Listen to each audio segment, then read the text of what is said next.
व्यक्ति चला जाता है, व्यक्तित्व रह जाता है। इसलिए कहा जाता है कि अपने व्यक्तित्व को जिस तरह का बनाओगे उसी तरह से लोग आपको याद करेंगे। आज हमारे बीच में से एक ऐसे व्यक्ति दुनिया को अलविदा कह चुके हैं, लेकिन एक ऐसा अनमोल रत्न के रूप में व्यक्तित्व को ऐसा हमारे लिए छोड़ के गए हैं जिसे हम युगों तक हमारी पीढ़ी जिनसे प्रेरित होती रहेगी।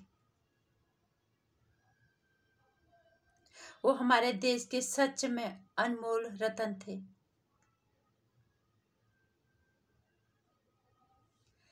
नमस्कार। सबसे पहले तो मैं रतन टाटा जी को उनके निधन पे भावपूर्ण असपूर्ण श्रद्धांजलि देना चाहूँगी। ईश्वर से मेरी प्रार्थना है कि उन्हें अपने श्री चरणों में स्थान देना। ऐसा महान मानव होना बहुत मुश्किल है जिस तरह के रतन टाटा जी थे। बहुत इंडस्ट्रीज हैं, बहुत पैसों वाले हैं, उनसे भी अमीर अमीरियत में उनका नंबर कौन सा था हमें नहीं पता। महानता में, मानवता में वो सबसे ऊपर थे। हम ये कह सकते हैं कि मानव रूप में एक भगवान की तरह थे वो, जितनों की भी उन्होंने मदद की।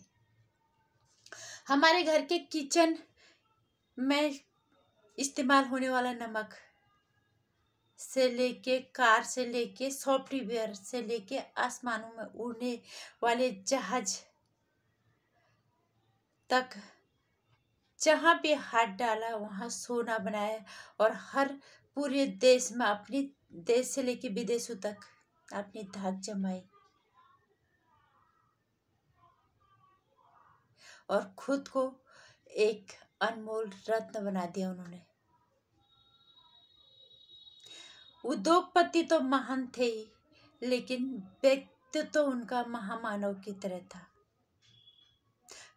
देश के हर मुसीबत में साथ खड़े होने वाले, कोरोना काल से लेके 26/11 के हमले तक जो उन्होंने किया वो किसी के बस की बात नहीं थी।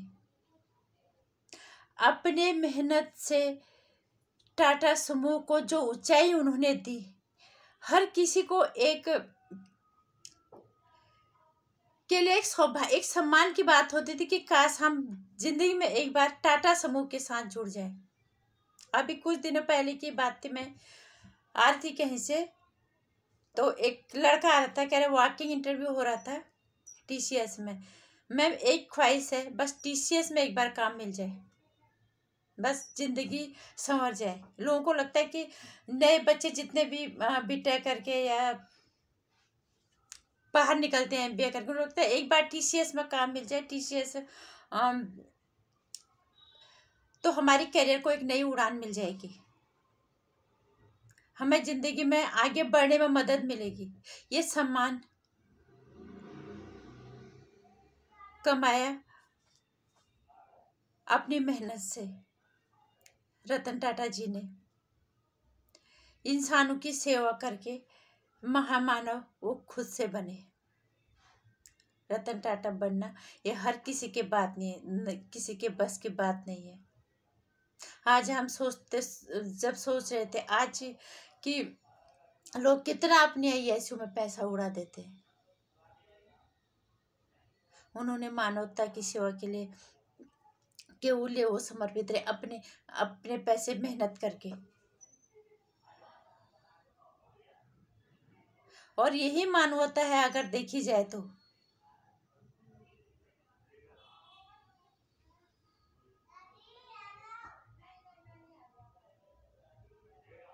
बहुत कुछ कमाया, बहुत नाम कमाया, हर चीज नसीब के बात होती है, हर किसी को नहीं मुकम्मल जहाँ नहीं मिलता। प्यार शायद उनकी जिंदगी में किस्मत पे कुछ ऐसा जो लिखा होता है, मिति का जो पहला लिखा होता है वही होता है, उससे हम ना तो हम मिटा सकते हैं, विष्णु भगवान जो नसीब लिखते हैं वो भी नहीं मिटा सकते।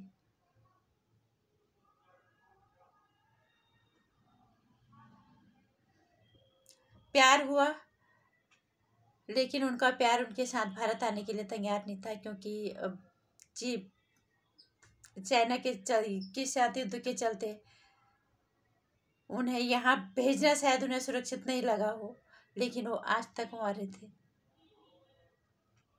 उन्होंने अपने इंटरव्यू में कहीं पे कहा था कि ऐसा नहीं है कि ज़िंदगी में कोई आया नहीं, लेकिन मैं अपने काम में ही इतना व्यस्त था। लेकिन जो प्यार उनको लोगों से मिला,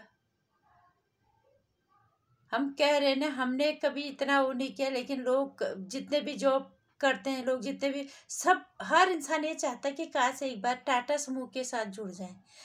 कुछ ही टाइम के लिए, 6 महीने के लिए, साल भर के लिए हमारे पास एक सर्टिफिकेट हो जाएगा कि हम टाटा समूह के साथ जुड़े थे, तो हमारे कैरियर को एक नए पंख मिलेंगे, नई उड़ान मिलेगी।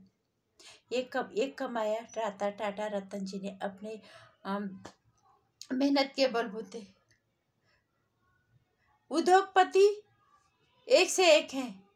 कौन से नंबर में उनका लिस्ट में, कौन से नंबर पे उनका नाम आता है कि वो कितने अमीर हैं, हमें नहीं पता।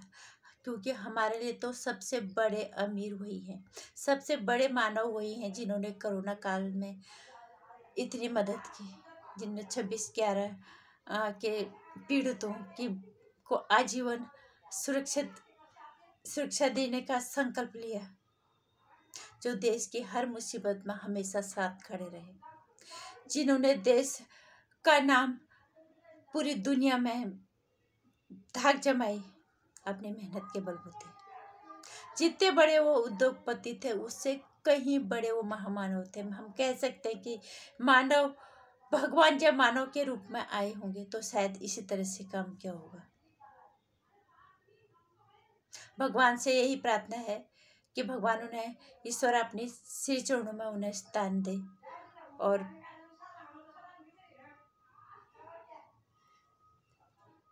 क्योंकि वो ईश्वर के चरणों में स्थान पाने लायक है, क्योंकि उन्होंने मानवता की सेवा की है इस मानव युग में, इस कलयुग में, जहाँ लोग अपने अरबों की संपत्ति के लिए अपने ही पे उड़ा देते हैं।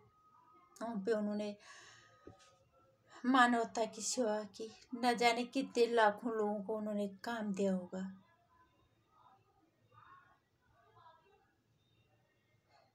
इसके अलावा जो उन्होंने सेवा की, चलो जिन्होंने काम किया उनको तो सैलरी मिली, लेकिन उसके अलावा देश की मुसीबत में वो जहाँ पे खड़े हुए, वो शब्दों में बयान करना उसको मुश्किल है। और यही मानवता कमाना हर किसी के बस की बात नहीं है, जो उन्होंने कमाया। हमने जब सुना, हमें यकीन भी नहीं हुआ कि अभी कुछ दिन पहले तक तो ठीक ही थे, एकदम से क्या हो गया। क्योंकि अभी इतनी उम्र भी थी भी नहीं भी थी, हालांकि ऊपर वाले की मर्जी के सामने किसकी चली है। पर जो भी है, उनके जाने के सबसे ज्यादा तकलीफ हुई है हमें, क्योंकि ऐसे मानवता की सेवा करने वाले रत्न कभी कभी पैदा होते हैं। ईश्वर उन्हें अपने श्री चरणों में स्थान दे, बस यही कह सकते हैं।